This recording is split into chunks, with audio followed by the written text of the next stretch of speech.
Fundamentals of Prosperity by Roger Babson. Chapter 3.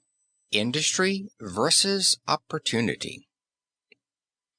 Industry is the mother of invention. Struggle, sacrifice, and burning midnight oil have produced the cotton gin, the sewing machine, the printing press, the steam engine, the electric motor, the telephone, the incandescent lamp, and the other great inventions of civilization. Some religious enthusiasts think only of the lilies of the fields and forget the parable of the talents. A few years ago I was employed by one of the largest publishing houses in the country to make a study of America's captains of industry. The real purpose of the study was to discover some industry or some man that could be helped greatly through national advertising. In connection with that study of those captains of industry, I tabulated their ancestry. These were the 70 greatest manufacturers, merchants, and railroad builders, the leading men who have made America by developing the fields, the forests, the mines, and the industries. What did I find? I found that only 5% of these captains of industry are the sons of bankers. Only 10% of them are the sons of manufacturers. 15% of them are the sons of merchants, while over 30% of them are the sons of poor preachers and farmers. Why is it that ministers' sons hold a much more important place in the industrial development of America than the sons of bankers? The ministers' sons inherit no wealth. They have no more than their share of college education. They are not especially religious as the world measures religion. In fact, there is an old saying about ministers' sons and deacons' daughters. I would be false to my reputation as a statistician to hold up these captains of industry as saintly examples for young men to follow. But the fact remains, nevertheless, that these men are creating America today. Now, what's the reason? The reason is that these men have a combination of the two traits already mentioned and a third added thereto, namely, the habit of work. They have inherited a certain rugged integrity from their mothers, and a gift of vision from their fathers which, when combined with the habit of work, forced upon them by their family's meager income, means power. Integrity is a dry seed until put in the ground of faith and allowed to grow. But faith with works is prosperity. A man may be honest and wonder why he does not get ahead. A man may have vision and still remain only a dreamer. But when integrity and vision are combined with hard work, the man prospers. It is the same with classes and nations. It has been said that genius is the author of invention. Statistics do not support this statement. The facts show that industry is the mother of invention.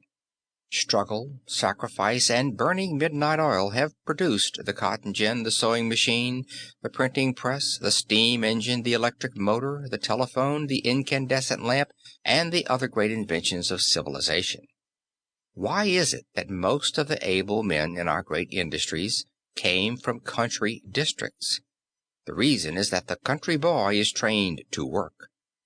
Statistics indicate that very seldom does a child brought up in a city apartment house amount to much, while the children of well-to-do city people are seriously handicapped. The great educator of the previous generation was not the public school, but rather the wood box. Those of us parents who have not a wood box for our children to keep filled or chores for them to do are unfortunate. Run through the list of the greatest captains of industry as they come to your mind. How many of the men who are really directing the country's business gain their position through inherited wealth? You will find them astonishingly few. There is no divine right of kings in business. In fact, statistics show us that the very things which most people think of as advantages, namely wealth and not having to work, are really obstacles which are rarely surmounted.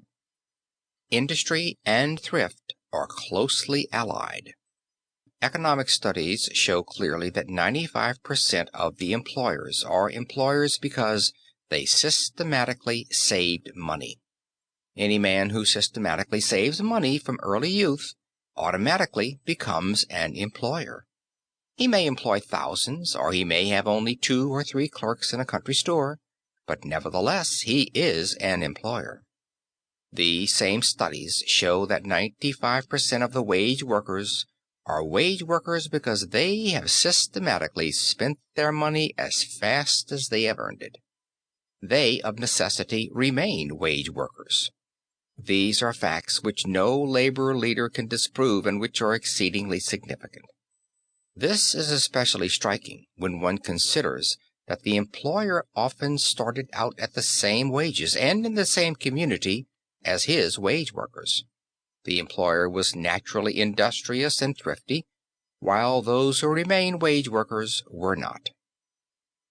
The development of this nation through the construction of the transcontinental railways, the financing of the Western farms, and the building of our cities is largely due to the old New England doctrine that laziness and extravagance are sins.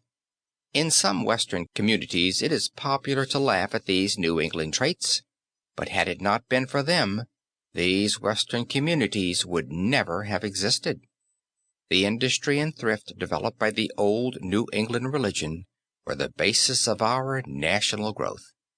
I especially desire to emphasize this point because of the position of certain religious enthusiasts who think only of the lilies of the field and forget the parable of the talents. It is a fact that the third fundamental of prosperity is industry. End of chapter 3.